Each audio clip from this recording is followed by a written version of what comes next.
Hello and welcome to Fibre Mates. My name is Gayan. I'm a tech editor for Knitwear Designs and a podcaster based in Melbourne, Australia. Before I go any further and introduce this wonderful person sitting next to me, I just wanted to acknowledge the traditional owners of the land on which we are recording today, the Tongarong people, and pay my respects to their elders past and present. We have a special episode for you. Many of you will know Susanna Kaartinen. Hello. Thanks for coming on today. Susanna and I, a few months ago, we ran the Alma sweater cal with Sarah from Bombed Yarns and Karina from Louie and Lola Yarns. And at the conclusion of that cal, we ran a Zoom session that's up on the podcast on steeking. And when we recorded that, we thought this is a really interesting format to just have some kind of technique deep dives into topics that relate to knitting or involve knitting. And that's how this episode was born. So today we are going to talk to you all about color. Yes, and how colour relates to knitting, how we can choose colours that suit us and our personal colouring, and also how we can play with colours in our knitting if there's more than one colour in a project. So I think we'll start with today with, I'm just looking at some notes. We'll give you kind of a roadmap of where we're headed today. We are absolutely, it's off camera, but inundated with stacks of knits to show you and different samples of color so we can explore these topics. The table is full of yarn, even though you can't see it. Maybe we can add a little clip. We'll put a photo in later. But it's full. So we'll start with the theory of color because it's actually quite an academic topic. You could probably do a PhD thesis on color. Theory. Yeah. This is going to be a very small look into that whole world. Yeah. There's a lot. I did a tiny deep dive into it, and there's so many different things that we could explore in detail that we are just skimming through very quickly. Because we want to get to the main event. The main event, yeah. So then after color theory, we'll talk about picking colors that suit yourself or suit you as a knitter if you're wearing the object or the garment. And then we'll talk about selecting yarns. So selecting yarns that suit you, as well as selecting yarns that suit your project, because it can be different. And then I think at the end we will be talking about the Bendigo project as well, and how this theme relates to stripes, which is the theme for our project this year.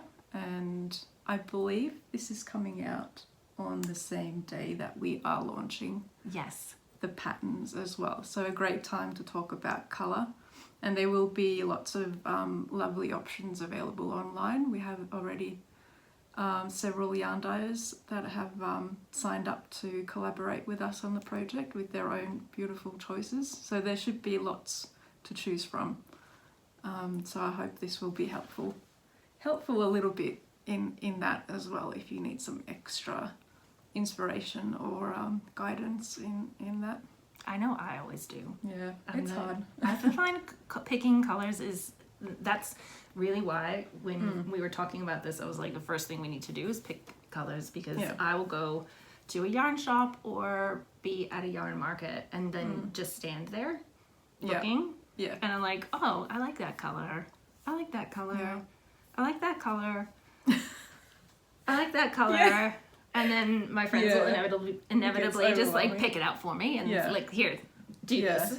Yeah, I'm actually a very slow colour chooser. Like, I take forever because I see so many things that I like that then I get overwhelmed with all the possibilities that I start creating in my mind. Yeah, and I think that's that's the I suppose the problem, if you want to call it that, with how many incredible dyers we have, is that we're inundated with choice, and then that can become like confusing. Lots of great options to choose from. Can I go off script?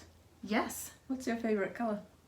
I think probably raspberry pink. Raspberry pink? Yeah. Yeah, I can see that. Yeah. How about you? I don't have one. But like one that you lean to. What's your, like, I have this capsule outfit of jeans and a white t-shirt, right? I can always go to that. Is there a color that you can always kind of rely on? White shirt, like pants, so it's the color. Oh, mine too. Absence of color.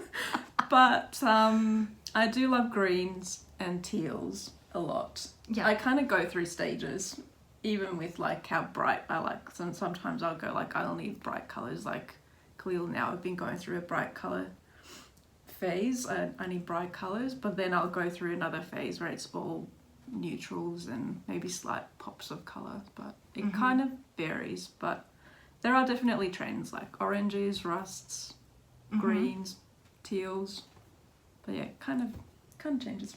Yeah. Tough question. Although I'm looking at this purple, right, which it's not going to come up as purple until I hold it up, and I'm like, wow, that's a gorgeous color. Sorry, I am going to hold it up because I love it. This is, I think Mr. Fluffy from Knitting Man recommends. Yes, it is. Yeah. What's that colorway? Violet Crumbled. She's got great names for her colors. She does. She does. All right, should we go on to color theory? All right, let's go.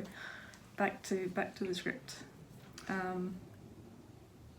So, where do we start with color theory? I think it's basically a rainbow, right? You have all of your colors in the rainbow, but they originate from only 3 primary colors, right? Red, yellow, and blue.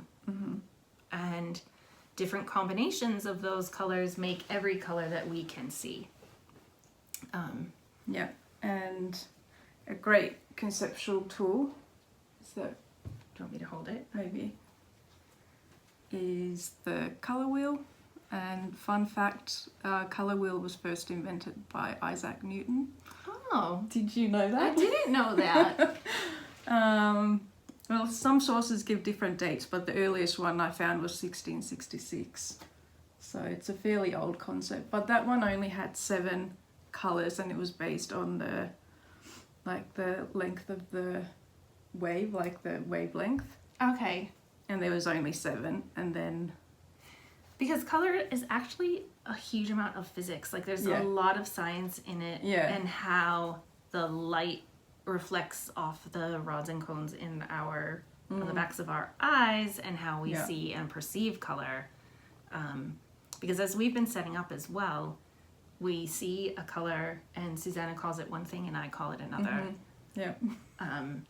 Which is a good demonstration of how that different people can see colors differently. We don't even know if we see them the same, do we? But so he was the first one to come up with that theory, and then obviously there's many different versions of it ever since. But maybe the most common one used these days is the sort of 12 color wheel, where there's the 3 primary colors, the yellow, red and blue, and then we have the secondary colors that are halfway between the primary colors, and then the tertiary colors, then 6 tertiary colors in between the secondary and the primary colors as well. We start thinking about how we can use this as a tool to choosing color combinations. There's a couple of really simple ways you can do that, and maybe the most sort of basic one is to choose complementary colours, which are the colours that are opposite each other on the wheel, and that is a very sort of striking combination, and it makes both colours really pop. And then you can of course play with having different values in the colours, so you have the light, like for example here we have the sort of blue and orange. Oh, it doesn't show. I wonder if we can...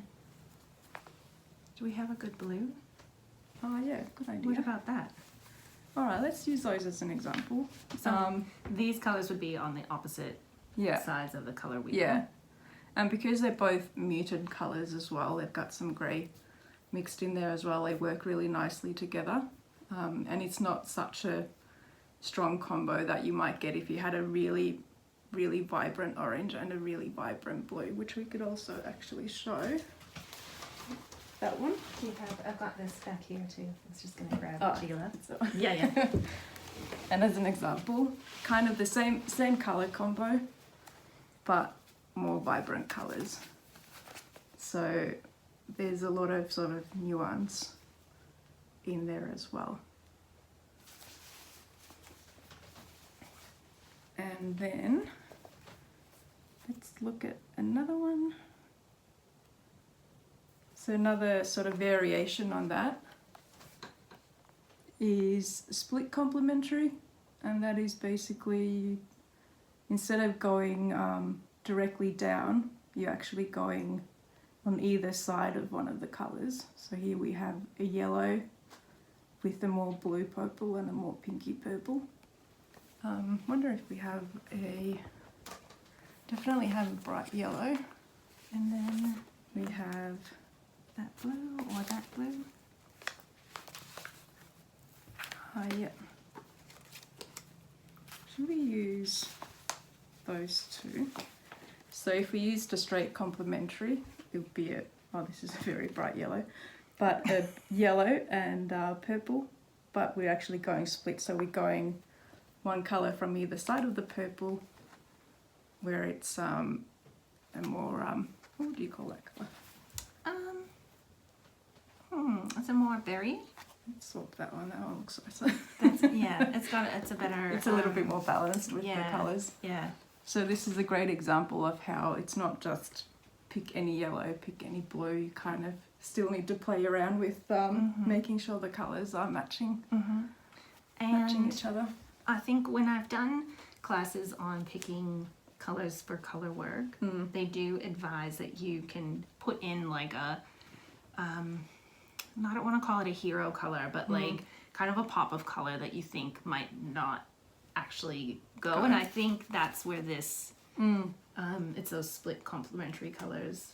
And it's interesting because I feel like I'm confident that I could pick up those colours that go to match, but in terms of my colour confidence. To get the pop of colour. Yeah.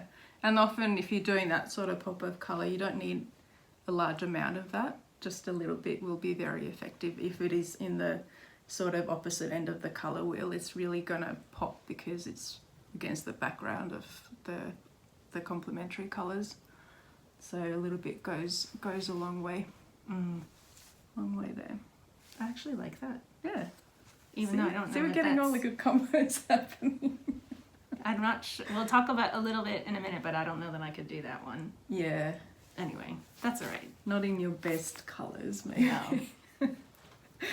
All right, and then we had analogous colours, and I cannot say that word. Here we go. So here I've just shown as an example a range of greens and teals. And we actually had, was this one? Yep. That one. Maybe that one. Yep. And that one. And just did we just? Oops, sorry. I've got them in the wrong order. Yeah. That way. And I think that one can just go.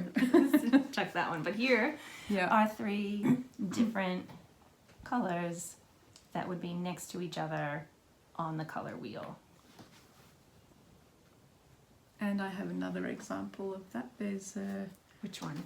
There's a green Alma vest, because that one has the fade.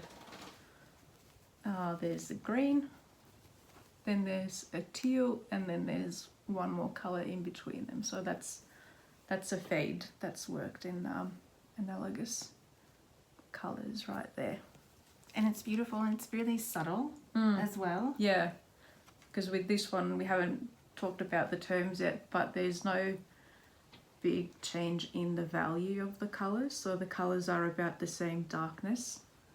Whereas if you do a value fade, you have the same hue or the same colour all the way through, but you have a lighter shade at the top, and then the medium shade and a darker shade. And the shades and tints is what you get when you mix black or white with the colours to get the different values of it. So do we have any other examples? Value examples? That one would be a great one for that as well. So here's another Alma Vest example with the value scale, where you have a very pale blue at the bottom, and then it goes darker towards the top. And then this one, it's against a really lovely dark blue background. Same technique, or technique of how to mix colours, but the opposite effect. So there'd be more, maybe I'll put it this way, there'd be less white in this color and then more white in this color. Yeah. Or there'd be more black in the darker colors than the lighter colors. Yeah, that's right. Or sometimes more pigment. It kind of depends. Oh, because you could do, you could have like a red. Yeah. Yeah. Are we confusing everyone? Probably. Anyway, there's so many rabbit holes you could go down with color. Yeah, there really is. Because with every colour on the colour wheel, see if I can explain it. I don't have a visual of it, but if you think of the colour wheel like a bundt cake, and then you cut a slice, say you cut a pink slice of the cake, and when you actually look at the slice, you can kind of think of the colour as a triangle, where you have in one point you have a pure pink, and then in one corner you have white, and in one corner you have black. And then when you go towards or go to different parts of that scale, you have different pinks based on the mix ratios of those different colours. Does that make sense? Absolutely. Absolutely. Do we have any examples? Let's show some pinks. All right.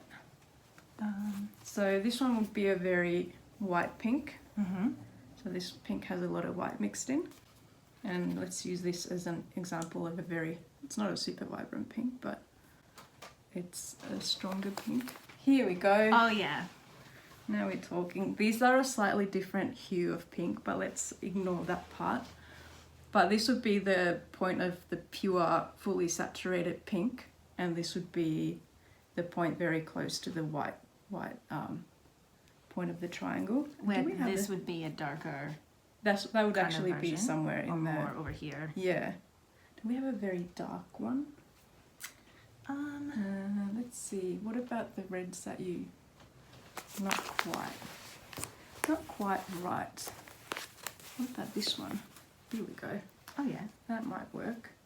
And then we have something like this that has a lot of black mixed in as well. So that could kind of be representing. You get the idea of what the triangle would exemplify. Yeah, exactly. So depending on how much of the actual colours in there, how much black, how much white, and then obviously between these two there's a whole range of grey as well. And I think you cannot underestimate fiber content and the impact that has on the actual color of the yarn. Yeah, let's bring it back to the yarn. So what else we have to think about? We have to think about value. We have to think about chroma. Yeah. All right, so let's just maybe recap. That value is how much white or black is mixed in with the colour. So this would be a very light value, a very dark value. And then chroma is the actual saturation level. So you could use these as an example where this one is very high saturation and this is very low saturation of the pink colour. So is it more, could you equate value with vibrancy? Or is that not, it might not be a technical term? Not, I think not exactly, because vibrancy is perhaps more to do with the saturation, but I have to say I don't know for sure. Okay. I probably wouldn't use that term mainly because I'm not actually sure how I would like Where it kind of fits. fits in with Yeah. all of these other terms. Yeah. Yeah, good question. Mm. Don't know. I know, we'll have to do more research. And then did we have other terms? Temperature? Yeah. And one more was that we've used is hue, and that's actually just the actual colour. So is it pink or is it blue? So that's like that slice of the cake that I was talking about. It's always like just cut through one hue, one colour, and then the different variations within that. And temperature is an interesting one because, let's see, I have a little graph. There's a couple of different ways you can think about colour temperature, and often the colour wheel is kind of cut in half. There's a line going through there, and the blues, greens, purples are considered cool colours, and then the reds, oranges, yellows are considered warm colours. And there are some general rules that you can apply to that, mainly that blue colours are kind of receding colours and they make things appear further away and smaller, and warm colours appear make things appear bigger and to be sort of closer.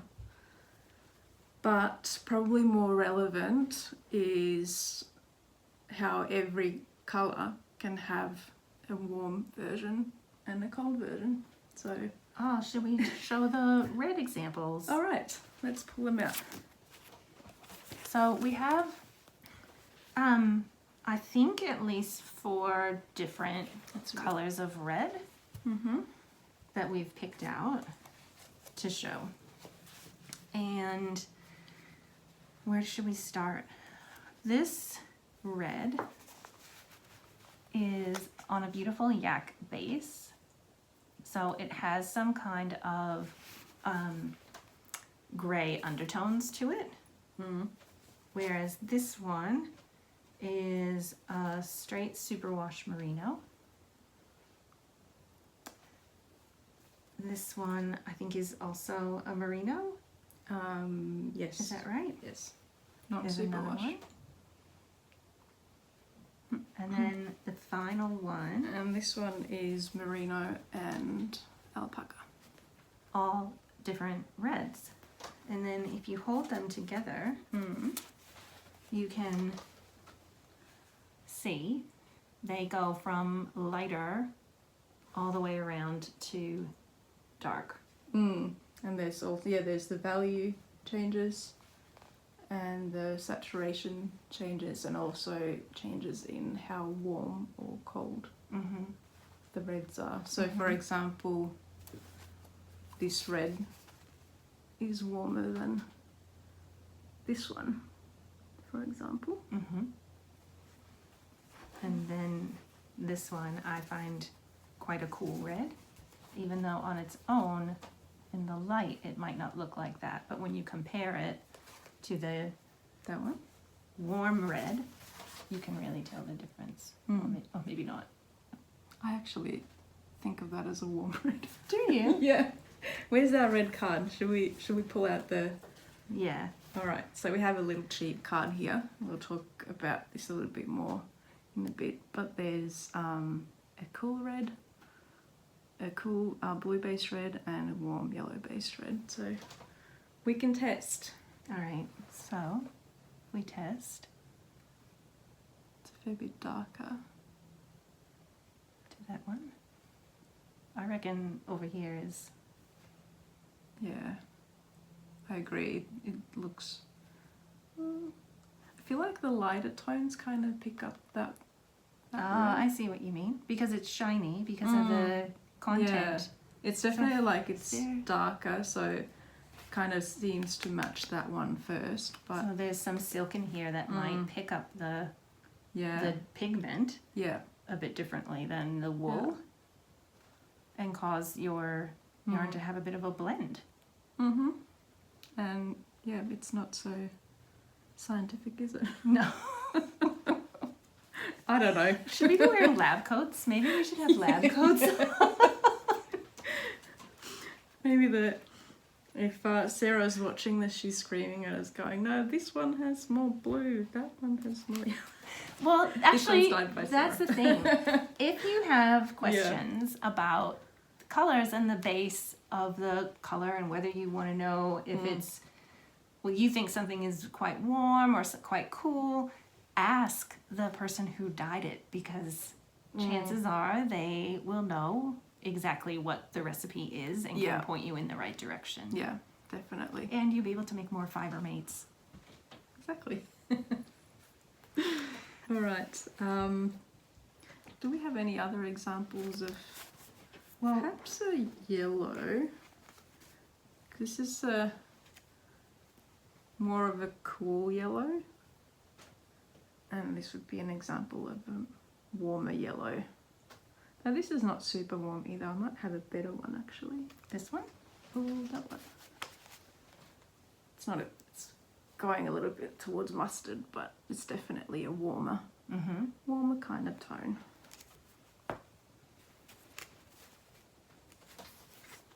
That's getting more peach. Yeah. Or, don't know. Or there's a very cool light pink and slightly warmer light pink as well. This has a bit of warmer color tones into it, although it's a speckled, so it's harder to, I think, label something that has multiple colors. Yeah. But definitely has a bit of those warmer tones. I like olive greens and goldy tones through it. Yeah.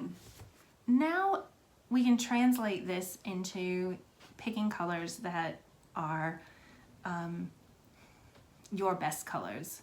And I think I'll preface this by saying, if you love a color, just wear the color, right? Yeah. Because regardless of whether it makes your skin glow or not, you're going to be confident in colors that you like and exude that. Yeah, make you feel good. Exactly.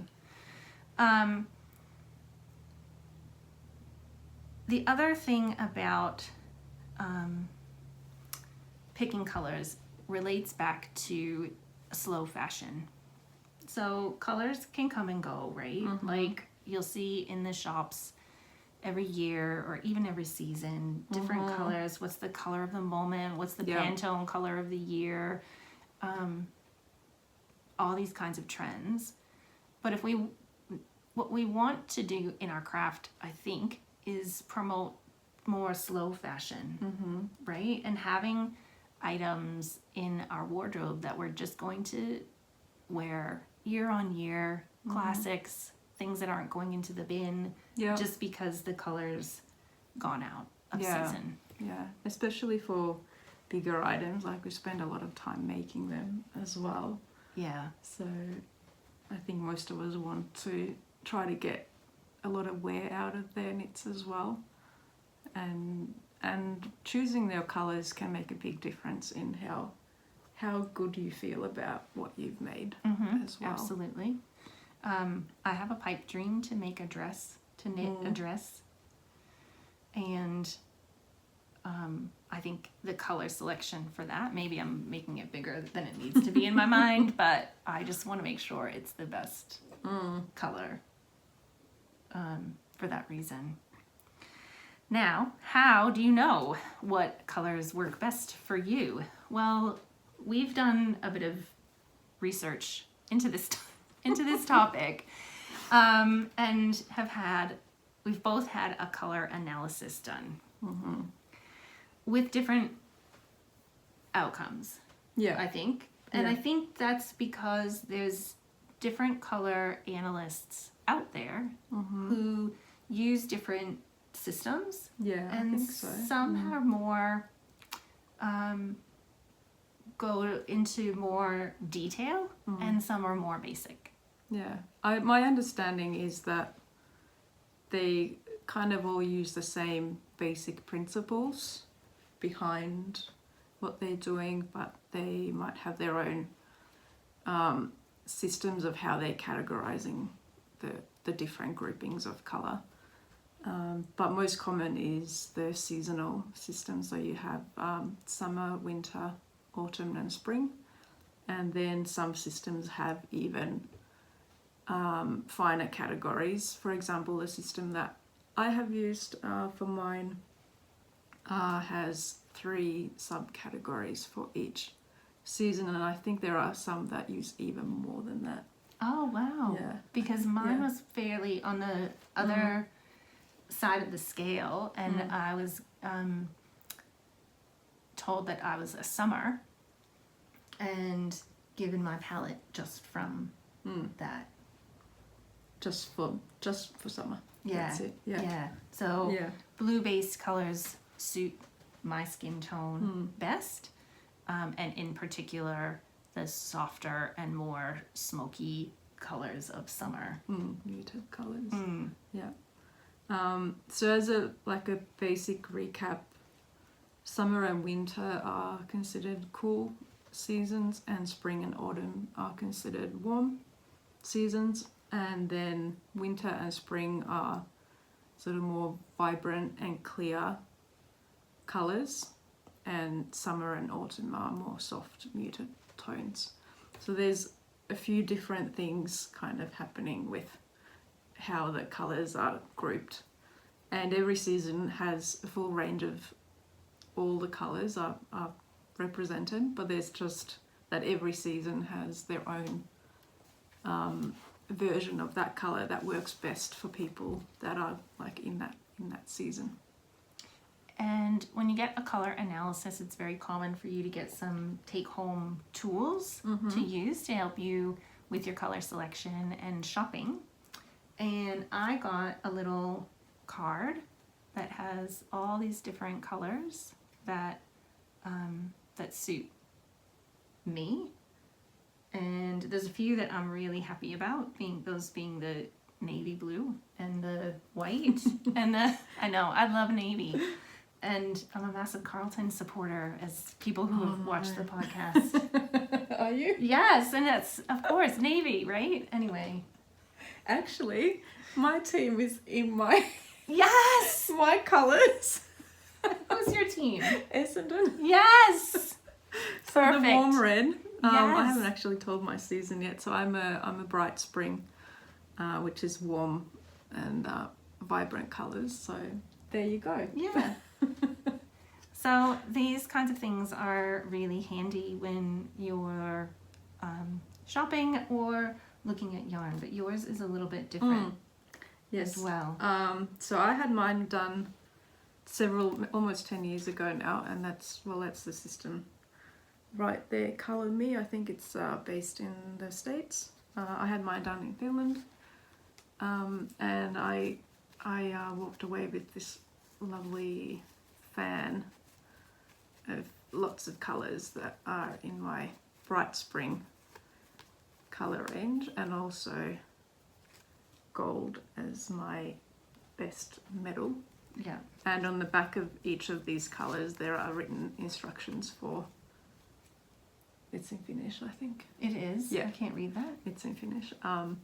It's also, I took this colour analysis as part of a sewing course for a traditional Sami outfit. Oh, cool. Yeah, the sewing teacher was also a color analyst? Yeah. Oh, awesome. So some of these notes are actually saying notes, telling me notes about the Sami dress specifically as well, on top of the sort of everyday clothes as well. Okay. Yeah. Cool. That was kind of fun. But yeah, so this system uses sort of the 3 you can kind of see the difference in the colours. Yeah. So summer being cool and soft and muted, and spring being warm and more vibrant. Like so, I don't. So higher saturation and sort of warm but highly saturated versions of the colours. So not a lot of grey tones or cool tones. Grey's all for me, thank you. And you can have the yellow. Yeah. I've got one yellow on mine. So it's almost like a green, isn't it? Yeah, it's like, I think she was like one drop of blue away from being green. Yeah. And I think like a really soft lemon yellow, that's a really kind of a pale lemon yellow might be. I think I could probably carry that off. Yeah. But I don't get my black and white, which is my go-to. So my neutrals would be more of a, it's kind of like a... It's almost grey, but like... It's like a warm grey. I actually really do enjoy these. It's like a donkey. Is that a colour name? Yeah. Or like a cream. I was going to say mushroom, but I think mine are mushroom. Oh, that's kind of... Maybe like a mushroom. Portobello? Maybe. And I get the... Oh, but you get tan and camel. Like that camel colour. That. Like some of the purer versions of it, but a lot of the really dirty kind of camels go to autumn. But love the autumns. But like we said, whatever. I know. Use the colours if it suits you, and if it doesn't, then just ignore it. That's how I do it. Yeah. But often it happens that we instinctively tend to even pick colours that go with our season, like what I'm wearing today. This is actually the Susanna top that's part of the Bendigo project, and this is a lovely orange hand dyed by Sarah from Bombed Yarns called what's it called? Marmalade? I want to say it's called Marmalade. She is going to have kits, or kits are coming out today, so there you go, little plug. And there it is. And it's very close. And you're not going to get every single colour on the wheel, because it's not possible. And in fact, when going over my colours, I was told that I can have the range, the value or the saturation range of each colour. So from the palest pale to the darkest dark of each of these shades. Yeah. Whereas yours, I think, is more specific about... Yeah, so the system I used, there's 3 subcategories for each season, and this bright spring is the spring that's closest to winter, so it's almost as high contrast as winter, and it's very close to neutral as well. It's not super warm, it's warm but close to neutral, and kind of like right next door to winter, so there's a lot of sort of similarities there. And then if you go to warm spring, it's slightly less saturated colours and slightly warmer colours, and then the light spring goes towards summer, so it's kind of your neighbour, where it's less contrast, softer colours, but still warm and sort of clear colours, not muted dirty tones, but clear colours. So there's quite a big range of what kind of like natural colourings you might have and still both be spring, for example, or summer. We could have really pale blondes as a summer as well. That's true. Yeah. I'm gonna just pause right now and say there are books about this, and I reckon that you could get a book about it at your local library, because my local library, I don't know about color in particular color analysis, but my local library has had from time to time, and the collections change obviously as they go. They're shipped around. Yeah.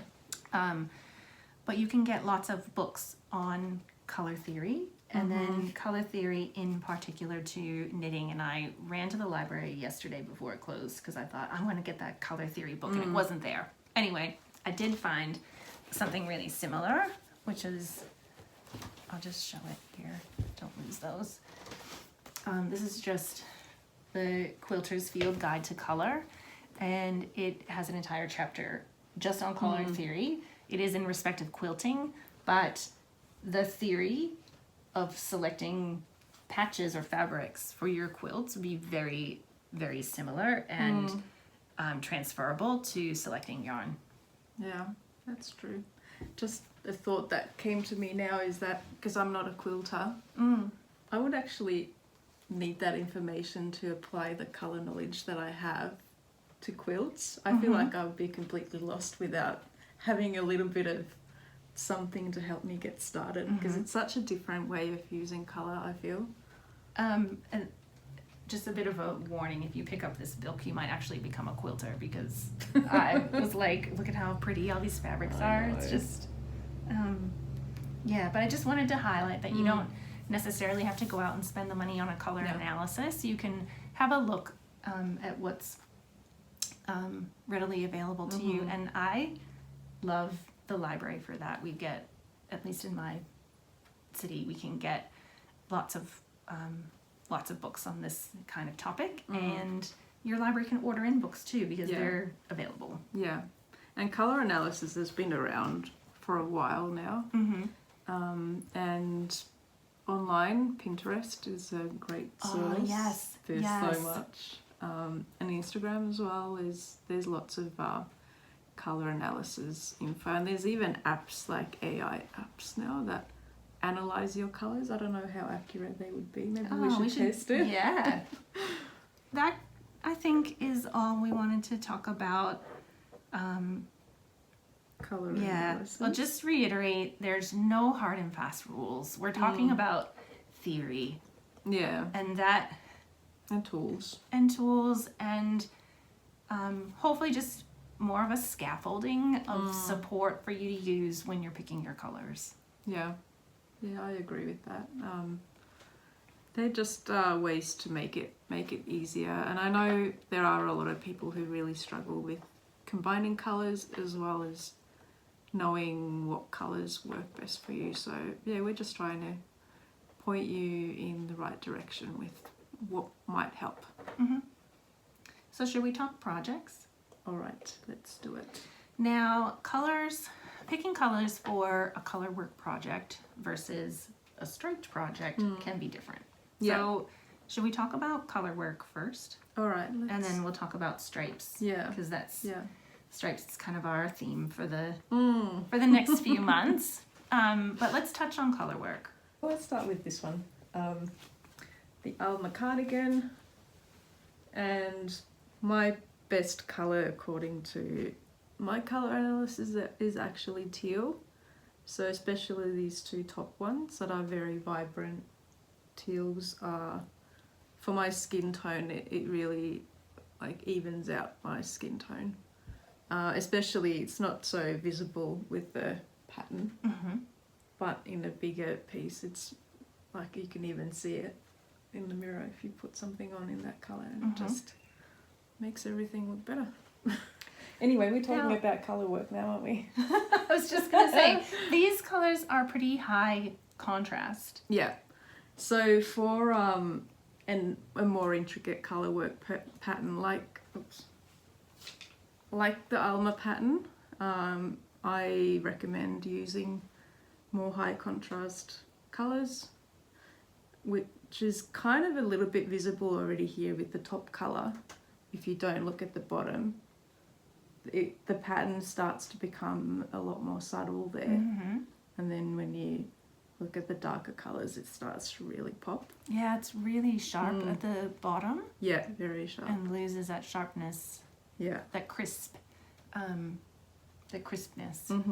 Yeah, which is also, it's always goes back to what you want to achieve. There's nothing wrong with going low contrast. I guess the sort of critical line is really, as long as you can see the pattern, because we're working hard to create these. And I don't mean me as a designer, but as knitters, like we work hard to, you know, create something in a particular pattern. Yeah. And it's a shame if it you want to see it. Yeah, you want to see it. Yeah.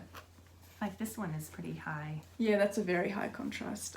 Very similar pattern. It's related to the Alma pattern, and this is dark red and just a natural white. And with the high contrast like this, it really pops. And more Alma. I know these. This one we already showed. So this one also very high contrast, and this one has a bit of a speckle in the main colour, but because the contrast is so high, it doesn't distract from the pattern at all. And then we have that one, and this fade effect is really playing with the amount of contrast that you get, and having the lowest contrast at the top really kind of fades out the pattern. It creates that cool effect. Whereas with this one, even though there's a fade, because the value doesn't change, you get a sharper kind of a band of the pattern at the bottom. Yes, it's just a different effect. Yeah, whereas with these two, they kind of have that fade effect. This one shows it really well. This one is just a bit sharper, I think, because of the higher contrast between the background colour. Yeah, there's still a little bit more contrast, which is a little bit muddled by the speckle again, but it's still sharper than here. But I love that effect. It is. It's beautiful. Yeah. Should we talk a little bit more about using speckled yarn? Yep. Because sometimes that can be difficult. I love a good speckled yarn. So like, there's one that's caked up. Yarn. It's really fun because you see the changing colours. every few stitches it's like something different. Yeah. Wow, pop, pop, pop, Yeah, pop exactly. color, right? But the wearing can be tricky. The wearing can be especially tricky. when we like black and white. Right. I'll just talk about these two yarns for a minute. I'm not sure if this will be coming up on camera, but these are actually the same color, but different fibers. So these are both City Lights colorway, which is highly variegated, well, to the point of being itself speckled. And should I get your EXP? Yeah. I'll go and get it. Then this yarn is more pops of color and stripes of color. And then I've got another one that's another example. This one that's also quite different colors. So if you're looking for something to contrast, you've really got to go, I reckon looking at that triangular, what was the name of it? Sorry, the split complementary. So if you can find, if these two colors are where they are on the color wheel, and then picking a contrast color that's that top of the split, then you might be okay. That's a good point, yeah. Anyway, this is another of... So this is unblocked version of the EXP. And this one has this City Light yarn as the contrast colour, and then there's a charcoal in the background. And because it hasn't been blocked yet, it's a little bit harder to see. Yeah, here we go. So See I the can show you striping what effect. they... But variegated yarns work really well. It's actually interesting if we compare the blocked and this one. Oh, 'Cause yeah. in the What it unblocked will- version, the stripes are really not coming through, at least on screen, at all. But when you block it, the pattern opens up, and even though you have a variegated yarn, it creates this really, really lovely striped effect that I really like with variegated yarns, to kind of break up that busy pattern. I think it's a really good way to use variegated yarns, because sometimes I have trouble kind of incorporating. I love them. And as when I started knitting, I went crazy and bought like tons of them because they're beautiful. They're so fun. But then using them in a project, Yeah. like something like EXP, it's perfect.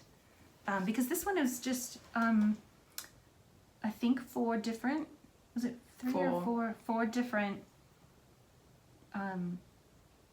variegated, highly speckled, different ones in the fade, and they were all from different dyers, weren't they? it's not an official fade at all. It was just my own concoction. They don't even look like a fade when they just like the balls of yarn together. But when you look at it from top to bottom, the effect is really and often people don't realize it's a fade. Like it kind of doesn't read as a fade. Something it kind of, even though there's a clear change, it's kind of disappears. I don't know. It's weird. Anyway, I love this sweater. And I think simple colour work patterns would be great for a more variegated or speckled yarn as well. Oh, true. Ones that maybe have a bigger, can I call it a footprint, like on the pattern? Or a very geometric kind of pattern. Like I have a stripy. Which one? Like this one. That one. Yep. Colour work.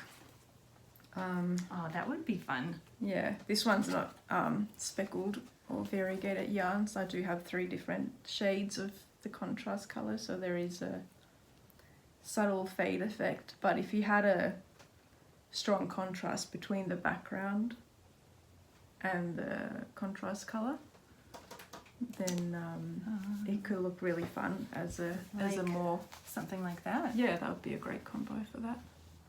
I believe some test knitters did. But yeah, just as an example, something like this could look really good. Whereas something like that still could work, but you really want to be careful with the contrast. Yeah, because there'll be be parts of this that pick up the purple of this skein might get lost in something as intricate of colour work as that. Yeah. Exactly. Is this a good gateway to stripes? I think so. Yeah, because we have lots of stripes. We have, but I don't have any variegated stripes myself. But Claire in Paris, for example, here's my favourite colour combo of black and white, kind of. But some of the testers used variegated yarns, or one variegated and one sort of semi-solid. And that looks really good with the simple sort of striking pattern. They're so pretty.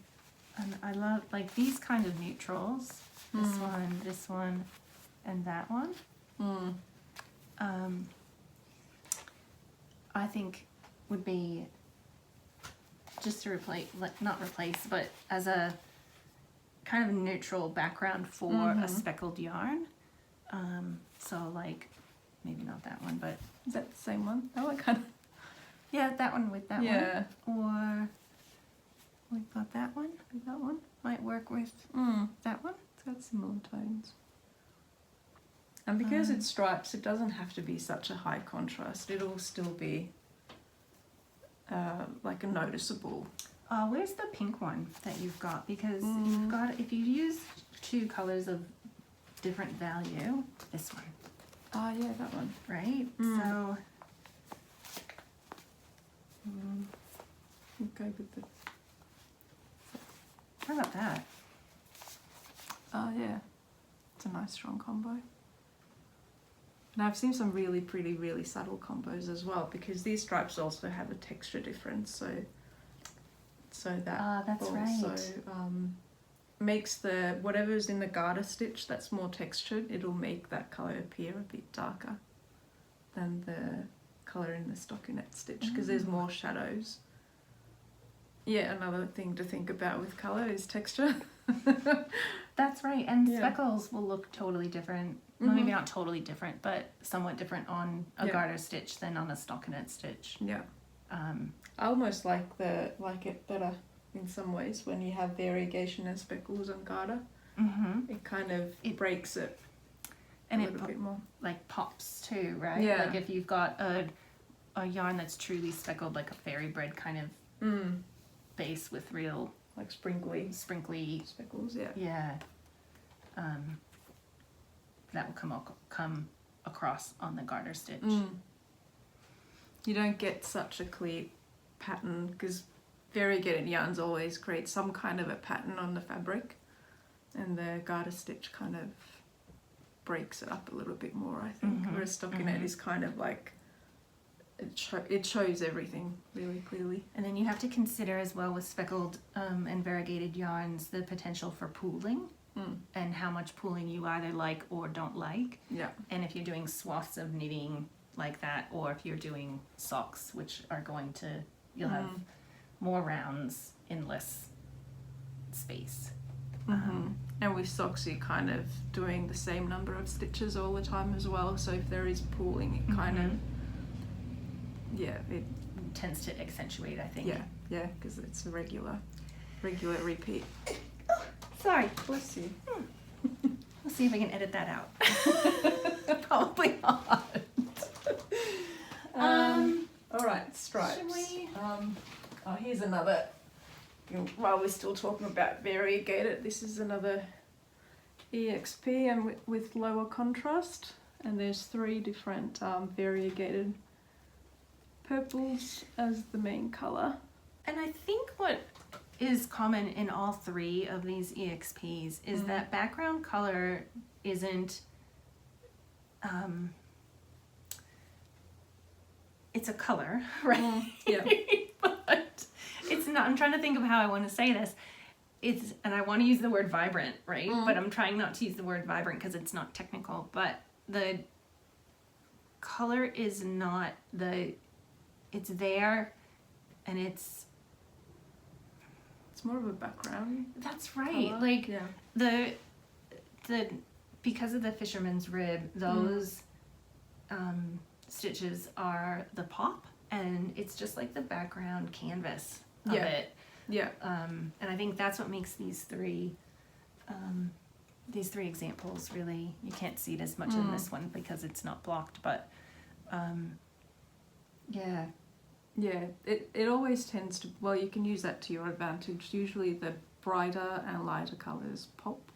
So whatever is the brightest or lightest colour is going to be what the attention is focused on. Or alternatively, the highest point of contrast. So one of those 2 things is where the attention is going to go. So you can use that as a tool when you want to think about which part of the garment, for example, you want to be the most kind of noticeable as well.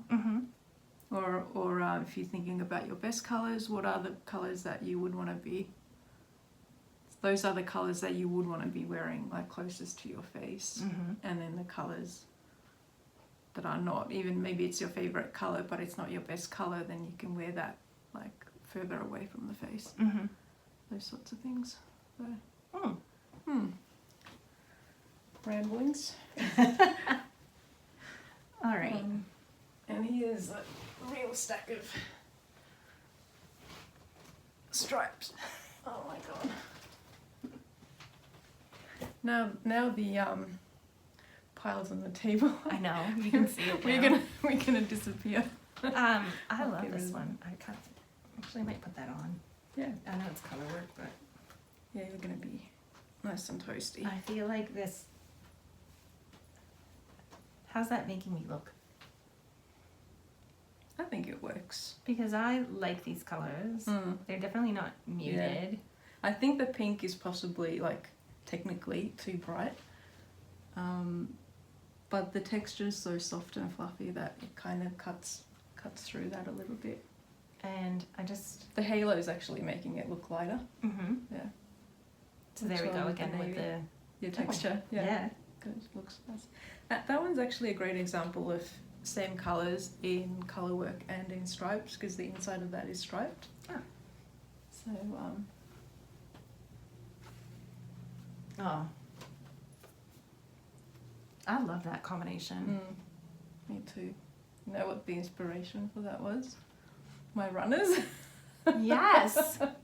I have these dark red runners with pink, a little bit of pink in them. So that's where that came from. I think that's fantastic. Inspiration can come from anywhere. Yeah, it can. The ordinary objects, right? Yeah, definitely. All right. Should we talk Bendigo patterns? All right, let's talk about Bendigo patterns. So I will talk about my designs, and then Kath, Tess and Vera will introduce their designs as well in a little bit, I think. Yeah, we'll put them on. So I am wearing the Susanna top. The original first version of the pattern is this sweater I designed for Liner, the Liner, what's it called, Liner Nordic Knits. So long sleeves, and this is knit with a Finnish yarn called Aara yarns in a, look at that, my favourite combo. It's not actually black and white, it's a very dark grey and an off-white. It's actually a little bit of a grey tinge to it, and then there's like a cranberry red as the trim as well. And for this one, I really, because the issue was kind of inspired by Nordic design, I really wanted to go strong towards the sort of design and the pattern and the shape, and the colour was less of a design element here. Well, I think what strikes me the most about these tops is the construction. Yes, it's a sideways construction. I always like playing around with construction, as you know.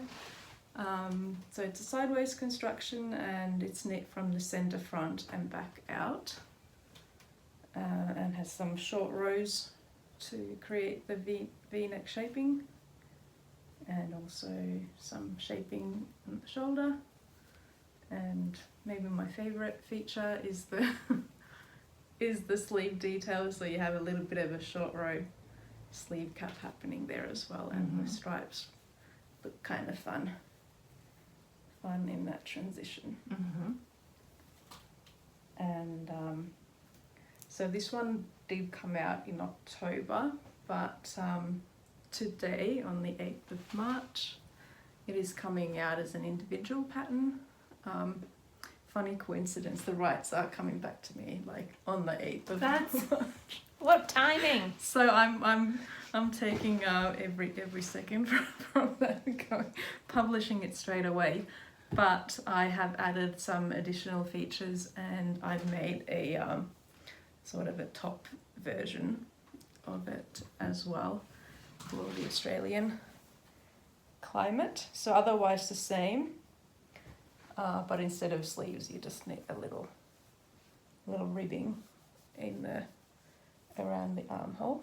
And as an extra feature, I have added bust darts in the pattern as well for an improved fit. And there's one more version that I left here. That is not finished yet,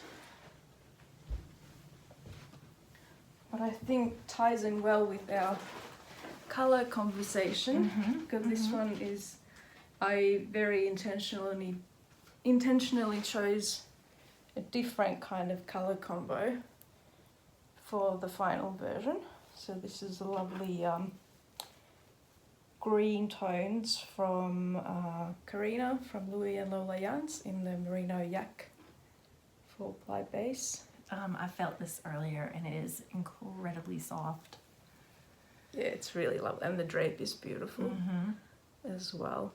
So I wanted to really show different, how the colour choice really changes the look of the pattern. Where here you have a darker main colour and a lighter stripe, but also the contrast is a lot lower than, for example, in this one. And it just makes such a difference in the feel. Like, Like this one's kind of casual day wear, sporty. Yeah, and this one, I would wear that to work happily. Yeah, it's a little bit more sophisticated, dressier looking. You can even do it on even if you had the top version over like a white blouse. Oh yeah, that could look really nice. That look would look really nice with that.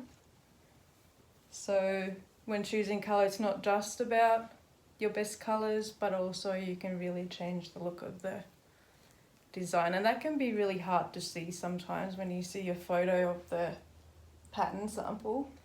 That's right. And it doesn't even like register, and then you see someone else who made it in your favourite colour. Well, that's one of the beauties of Ravelry, isn't it? When you have people put in their projects, that's I'm not always the best at doing. Same.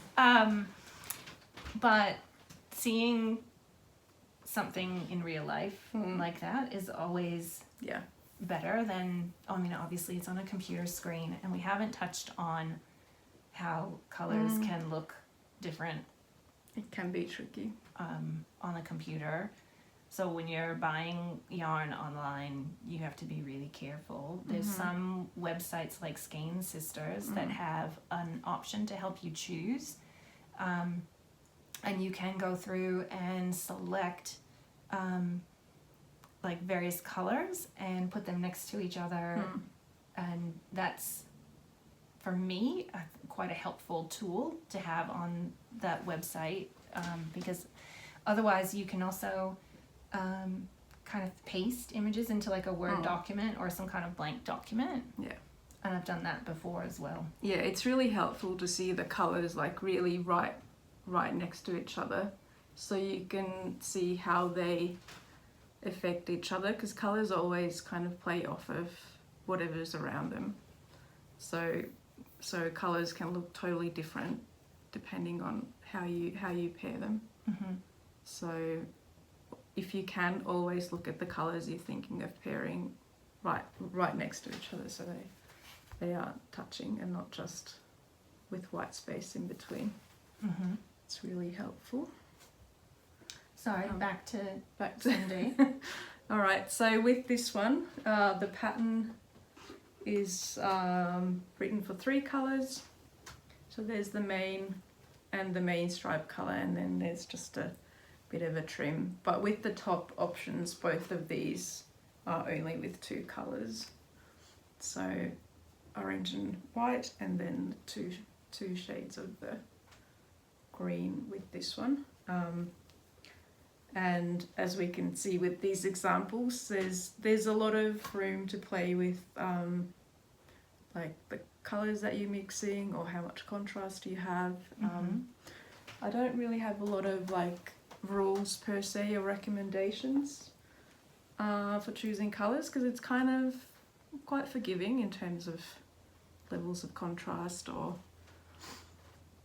whatnot. It's more about just choosing a colour that you enjoy and finding a lovely, like a complementary colour, and thinking about how stripy you want it to look or how subtle you want it to look as well. I'm thinking about like, instead of greens, like plums or some kind of... I think there's a really beautiful purple set coming. Or already out. I'll have to... Because I was choosing between this and beautiful purple. Oh. Yeah. Because I'm looking at our table full of yarns. I would like a navy version. That'd be nice. Yeah, what would you choose? I'm trying to think. I do like the... Would you go high or low contrast? I like Canadian grey. But I love the low contrast. I'm losing my words for it, but like that subtle... Yeah. The subtle striping, I think, is really versatile. Yeah. Because it's less like what I was saying earlier about the high point of high contrast and how that is a noticeable thing. That's why this one is so like appears busy, because there's a lot of like high contrast color changes. And I think one of the testers actually used a speckled yarn as the main color in that, but that was really fun. Yeah, and one tester has used like a different color in every main color, so every wide stripe is different, like an advent top. Oh my gosh. And these photos probably are out already on my Instagram by the time this episode comes out. But I've altogether have, because this pattern's been tested twice now. Once for this and then the second time for the top and the bust darts. So I think altogether there's been like 70 testers. Wow. So many testers. So I should have a lot of photos of all the different colours and things. There's lots of beautiful ones. I like that. I would pick something like that, I think. Low contrast stripes. Yeah. It just gives it, whether you go low contrast or high contrast, unlike color work, it just gives you a different vibe, right? Yeah. Because looking at these two colours that I used here together, they look very close together as like balls of yarn or skeins, but with the narrow stripe, it still pops really well. Could even go lower contrast. And then should I move on to this one? Yeah. So this is the new pattern that's designed just for the Bendigo project. This is the Four Winds scarf. Again, it's just, sorry to pipe in, but I think I love the construction because I've never seen. I'm just sorry. No, I've never seen a. Sorry, I have seen modularly constructed shawls, right? But not like this. This particular one. Yeah. It's a slightly. Well, that's what I always try to. I always try to reinvent the wheel. just to keep things interesting. But it's kind of the same idea as in knitting. But obviously not really same at all. But that was kind of where the idea came from. Because is it complicated? I've never done entrelac knitting. No, not really. But it's just like with anything. Yeah. It's complicated at first. Until you learn how to do it. Yeah, but it's a little bit fiddly because you're kind of doing short bits at a time. Yeah. But it's very repetitive after you do your first couple, then it's kind of, you just rinse and repeat. So this one is a really fun one for colour play because, well, this is written for 3 colours, but you know, you could do every stripe in a different colour if you want to stash bust, or you could keep the background colour as the sort of canvas behind your colour play and then just play with different colours in the stripes. So should I talk about the construction a little bit? A little bit. Alright. So it's sort of divided into 4 triangle shaped sections. And the first triangle is one with the wide stripes. And, oops, it's long. And you begin knitting at the pointy end. And it just has simple increases along one edge. So you create this long and narrow, triangle. And then when that's done, you just turn the work and you pick up stitches along the straight edge of the triangle. And then you work the second triangle with the orange stripes the other way, so perpendicular to the first one, and the shape comes from short rows. So till the end, leave those stitches on hold. Then you turn the work around again. That's kind of the 4 winds. It's because all the pieces are worked in different directions. And then you pick up stitches along this edge here, and then you work this third triangle with the same wide stripe pattern again, with decreases along one side all the way to the pointy end. And turn the work again, and then you knit the final 4th triangle, same as 2, but while you're working you are also joining the stitches at this end to the live stitches from triangle 1. And now I think everyone's lost. No, I think it's really fun because you've got narrow pieces, right? Yeah. Which you'll be going quite quickly through. Yeah. Was this a quick knit for you?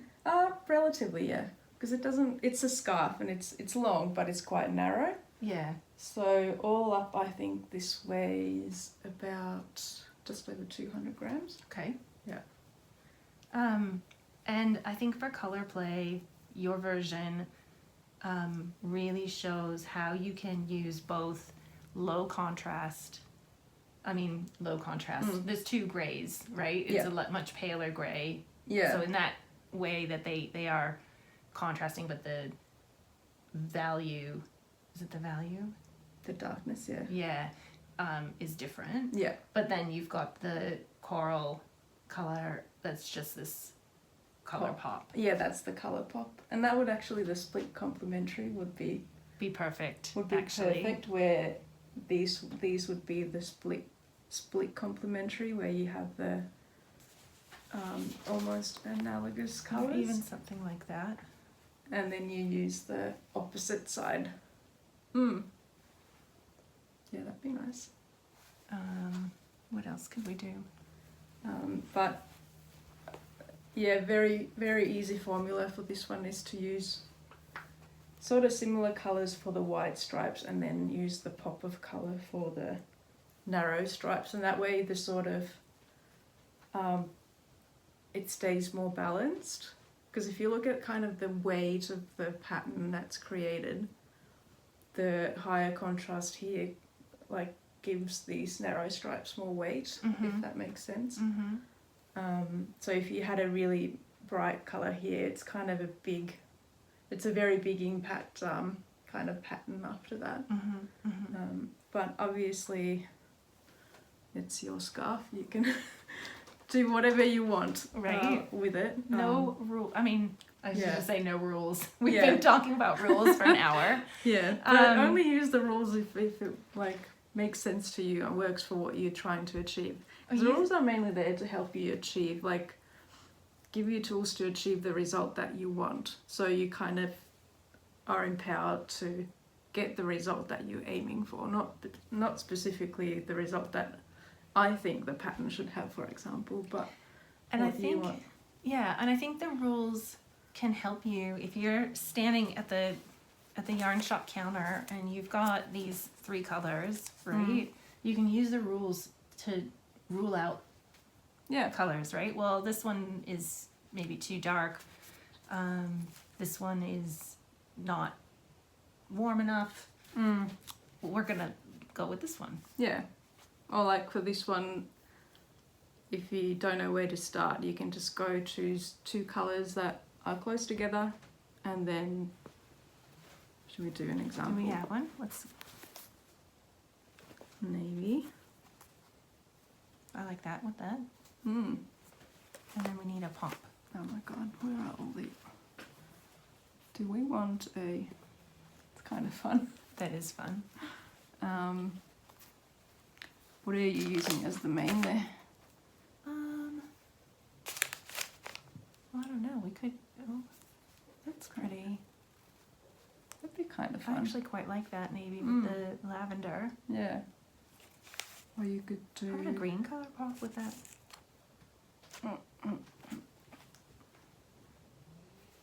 Like that would work. This would be more of a... What's that colour combo called? Oh, do these stripes. Do these as the wide stripes and then this is the narrow stripe. Yeah. Could do that. Yeah.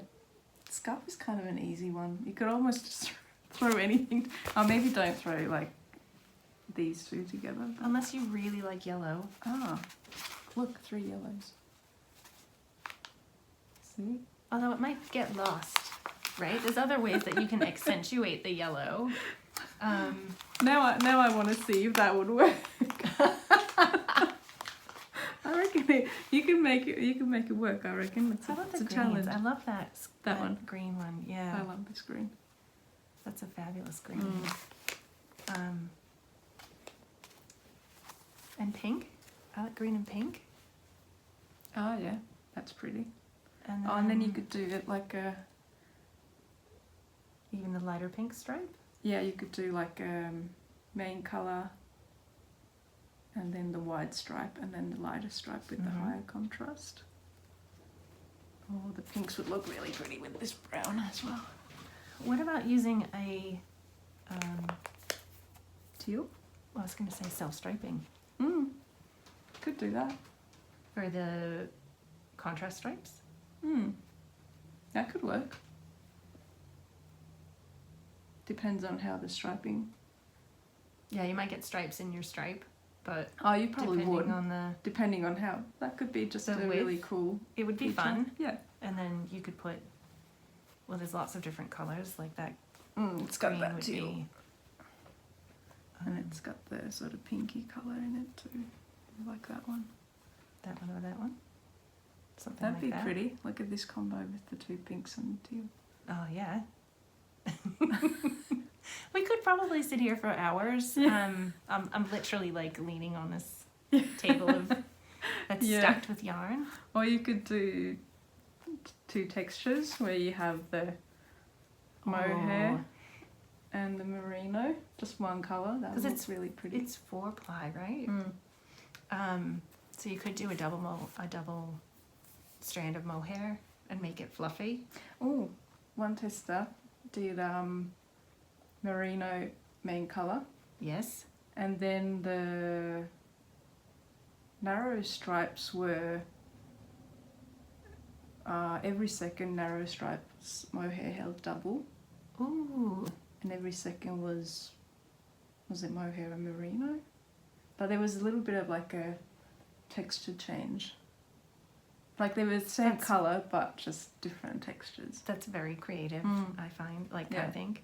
Yeah. So because it's such a sort of kind of a simple pattern, it gives you a lot of room to play with the colour because the framework is so kind of structured. It's not exactly simple, but it's very structured and repetitive, so you can kind of then play around with colour within that framework. This is a yarn from Fluff and Nonsense. That's beautiful. Yeah, it's got these lovely purples, pinks, oranges, corals. Is it a single? That would be beautiful. Have gorgeous drape. And I was thinking it would look really cute with that one. Oh yeah. Also Fluff and Nonsense. So have this as the main colour and then just have that and just have one for the stripes. Oh, so you do the thin and the thick stripes. Yeah. And the variegated yarn then would have a lot of interest. Yeah. So maybe. And change. Oh, I like that. Quite pretty. And then I had another idea for this one. I love that yarn too. Yeah. And where was the other Oh, I think I've put it over beigey colour? Somewhere under here. under here. This one. And I have a black one, a very dark grey as well. So they're really low contrast kind of. But I love how these. I hope that comes out in the camera. How this darker one is, has quite a bit of pink. Yeah, it has like plum, kind of plummy. I don't know if it's coming through. It's just a really complex color. Kind of. This is thicker. I can't use it. Oh, I could, but I'm not sure. But it kind of, especially when it was a skein, it looked really nice with these as well, and the black. So now we'll take it to all the other Bendigo project designers, Vera Marcoux, Tess Vandekock, and Kath Martin, and we'll check out what they have to say about using color for their projects. Hello, my name is Vera. I am the designer behind Vera Loves Knitting, and I would like to tell you a bit about my latest design called the Long Padded Jumper. This is the version that is knitted in alpaca yarn. I chose alpaca as one of the options as the stitch fabric needs to have a certain drape and not much elasticity. That is due to this contrasting structure of horizontal and vertical lines. If one uses yarns with a bit of elasticity, there might be a problem of blocking these two halves to the same length/width. The other option that I recommend as a yarn is a linen cotton mix. I've used Rowan Creative Linen in this yellow version. This would be probably a good version for a trans-seasonal jumper. It works at the same gauge, and of course it blocks very well due to its linen cotton composition. Other options would be cashmere, yak, maybe even cotton held together with alpaca. So yes, please keep in mind this when you're choosing your yarn for your project. Hi everyone, Tess here from Fluff and Nonsense. I am the designer of the basic Nonsense Fibonacci cowl, which is the striped cowl featured in the Bendigo Project 2025. When you are choosing your colours for your cowl, I recommend that you choose 2 semi-solid colours that you love and that go well together. These can be complementary, so a light purple and a dark purple, for example, or they can be contrasting, for example, yellow paired with purple, or they can just be 2 colours that go really nicely together, such as in my sample, which is a very light grey paired with a strong blue. I would recommend that you find a 5-ply yarn similar to the one that I used, which was Great Southern Yarns 5-ply, which is 100% SRS Merino. I can't wait to see all of the finished patterns, and I hope you enjoyed this knit along as much as we do. Thanks very much. Bye. Hi everyone, it's Kath here from the Mindful Melbourne Maker Knitting Podcast. You'll also find me on Ravelry as Mindful Melbourne Maker, and I also release knitting patterns on Ravelry under Kath Martin Designs. I've joined you today to show you the patterns that I've designed as part of the Bendigo collection, which is a really fun collaboration getting ready for the Australian Sheep and Wool Show in 2025. And I've joined together with a few other amazing knitwear designers, my friends Susanna, Vera and Tess. And we've come up with a collection of patterns that everyone can join in and pick their favourites and knit, and then wear along to the sheep show in July, which is very exciting. So without further ado, my patterns are sock patterns, and I've designed a pattern called the Bendigo Socks, and it's available in both fingering weight, so 4-ply, and also in DK weight and 8-ply. So depending on your preference for your socks, you can either whip up a super quick DK weight pair of socks, or knit up a thinner 4-ply pair of socks, fingering weight socks. So I'll show you, without further ado, I'll show you the socks. The theme for the Bendigo project is stripes. And so these socks have all the stripes, and you can either go lean hard into the stripes, or you can just go softly and just choose your own adventure, really. So this is the DK pair, the sample pair. And what you'll see is that on each side of the sock, there's these really fun stripes of cables going down the sock. So these little cables are a 1x1 cross either way, left cross and right cross, and you can do these cables without a cable needle. They're super easy, and there's instructions in the pattern. And it also has a really fun striped ridge heel and a stripy toe. So there's so many stripes. Now what I've also done with these is used self-striping yarn. So you can just go all out and have fun with all the stripes. And I absolutely love the colorway. So this is a half-baked hand-dyed skein of self-striping, and it's absolutely amazing colorway. And then I've used 2 contrast colors from Hodgepodge Skeins, which I thought really contrasted well with this and really highlighted with a strong contrast those stripes. Now it is quite crazy, it's quite out there. It sort of gave me Harry Potter vibes a little bit with this colorway, but it's really fun, it's really out there, it's really bright. And that's one way you can go in terms of colors. But with the other sample that I knit up for the fingering weight socks, I used a mini skein set from My Creative Garage. And this was the Sprinkles of Bendigo mini skein set from the Sheep Show last year. And what you can see that I've done here, so it has the same elements with that 1x1 cable, the striped ridge heel and a stripy toe.